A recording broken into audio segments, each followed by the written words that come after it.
বিশ্বকাপে এক প্রকার সেন্সেশন ছিলেন নরওয়ের খেলোয়াড় আর্লিং হালান্ড। নিজের লম্বা সোনালী চুল তুলিয়ে চলা ভিডিও সামাজিক যোগাযোগ মাধ্যমে ভাইরাল ছিল। কিন্তু Manchester city Norwegian striker Erling Haaland নিজের চেনা লম্বা চুল ছেটে একদম ছোট বাস কাট হেয়ার স্টাইল করায় ফুটবল বিশ্বে সাড়া পড়ে গেছে।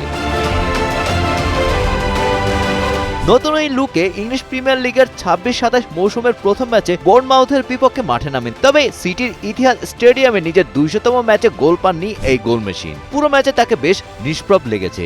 হালান্ড গোল না পেলেও নতুন কোচ এনজো মারেস্কার অধীনে ম্যানচেস্টার সিটি পিছিয়ে পড়েও শেষ পর্যন্ত ২-১ ব্যবধানে কষ্টার্জিত জয় তুলে নেয়।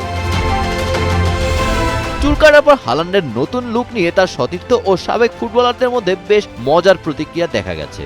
নিজের নতুন রূপের ছবি সোশ্যাল মিডিয়ায় শর্ট হেয়ার ডোন্ট কেয়ার ক্যাপশনে শেয়ার করার পাশাপাশি বন্ধুদের ভিডিও কল দেন হালান্ড। সিটির সাবেক কোচ পেপ গার্দিওলা হাসতে হাসতে বলেন, তোমার ভাগ্য ভালো যে মাথায় চুল আছে, আমার থাকলে আমি খুব খুশি হতাম।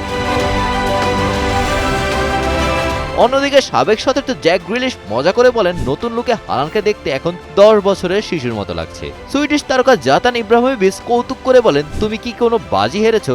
এখনই আমার নাম্বার ব্লক করে দাও। এর আগে জাতান তাকে চুল না কাটার পরামর্শ দিয়েছিলেন, কারণ তার মতে শক্তি চুলে থাকে। প্রথম ম্যাচে গোল না পেলেও হালান্ডের এই নতুন লুক ভক্তদের মাঝে ব্যাপক আলোচনার জন্ম দিয়েছে। Golam Rabbani, Times today.